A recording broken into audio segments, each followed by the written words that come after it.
Okay, first we'll see the homework question. So this was the question given in homework. Friend returns to United States from Europe with a 960-watt coffee maker designed to operate from 240-watt line. Number one, first part, what can she do to operate it at USA standard 120 volt?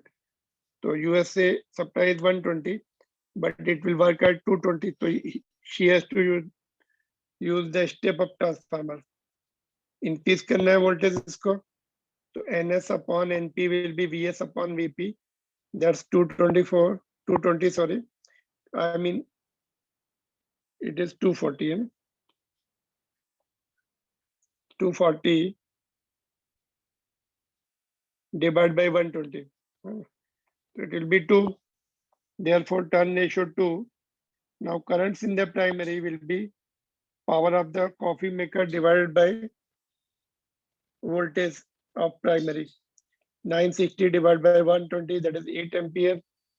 And current in secondary will be IS will be power divided by secondary voltage, that is 240. That will be 4 ampere. All right.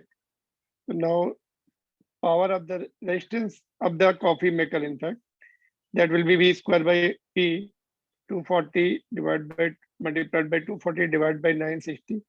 That comes to be 60 ohm. So that's how this question will be done. She has to use the step up transformer to increase the voltage to double. Number of turns should be double. Currents can be found out by dividing the power in each primary and secondary windings. And resistance can be found out by their initial rating. It is rated at this watt and at this volt. So initial rating जो manufacturing होती है, according to that resistance come 60 ohm. All right, here will be the supply 120, and here is at output coffee maker will be connected to the secondary winding. Primary winding source will be connected.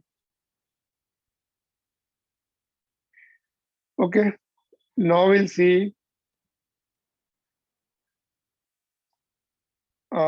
parallel circuits in AC. So this is extra information for JEE and NEET. Suppose we have the L and C parallelly connected to the AC source of voltage V. In this case, you see current in the inductor will be lagging. नीचे रहेगा. Suppose we take the voltage here, it will be pi by 2 behind phase difference. Now current in the capacitor leads, it will be ahead of voltage by pi by 2. So both the currents are out of phase by 180 degree. Net current will be difference of both. Difference of both है और दोनों को same voltage मिल रहा है, तो current की जगह हम लिख सकते हैं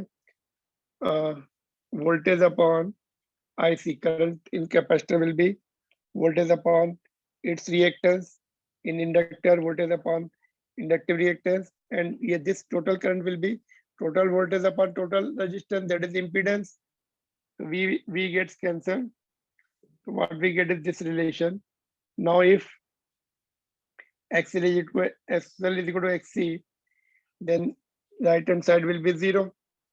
So 1 by Z is 0, therefore Z is infinitive, therefore current will be 0 at particular frequency. Frequency क्या होगी?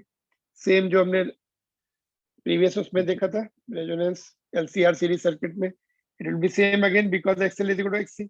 From here we can get same frequency. So for this particular frequency, it will be 0 current. But this will be blocked. This number will be blocked. Suppose we want to block any number in cell phone. So that's how it is done. And it is used in wireless communication also. All right. तो ये किसी number को block करना है, किसी frequency को block करना है, तो पैरेलल सर्किट से उसको उस फ्रीक्वेंसी को रिजेक्ट कर सकते हैं. Therefore it is called rejector circuit. All right, so this is parallel circuit. And now suppose all three are there, resistance is also present, then we have to take the phasor sum of the current. Now again we will do all three are in parallel, so current, individual current can be found out by dividing the voltage by individual resistance. इसमें R से divide करेंगे और इसमें XL से और capacitance में XC से. Now you see current in capacitor will lead, whereas in inductor it will lag. In resistance it will be in phase with the voltage.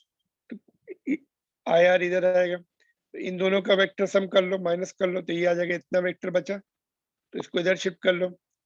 Now this current and this current are 90 degree, are at 90 degree. Net current hypotenuse निकालने से हो जाएगा. That's what is done here. I is equal to under root of IR square. This current square और इनका vector difference square. तो current की जगह voltage upon resistance लिख सकते हैं. सभी में वोल्टेज स्क्वायर आएगा, बाहर निकलेगा तो भी आएगा, और ये करंट को वोल्टेज अपॉन टोटल रेजिस्टेंस लिख सकते हैं. Voltage getting cancelled 1 upon Z, and this we have got. So in this you can see all the terms has come in denominator. यहाँ पे देखो Z नीचे आया as compared to series LCR circuit. उसमें क्या था, सब न्यूमरेटर में से Z is equal to R square plus XL minus XC square. इसमें सब डिनोमिनेटर में चले गए. 1 by Z, यहाँ भी 1 by R square हो गया, यहाँ भी 1 by XC minus XL minus XC. So all the terms have gone to the new denominator, and earlier they were in numerator. ठीक है, LCR में पहले जो पढ़ा था सीरीज में सभी न्यूमरेटर में थे, इसमें डिनोमिनेटर में. Now can we get the previous one from this relation? Yes. अगर रेजिस्टेंस निकाल दो, इसमें R 0 कर दो, तो ये स्क्वायर है रूट के अंदर, रूट से बाहर आ जाएगा. तो what we get is 1 by Z is equal to 1 by XL minus 1 by XC. That is nothing but the previous case here. All right. So this is how parallel circuits will be dealt. Okay.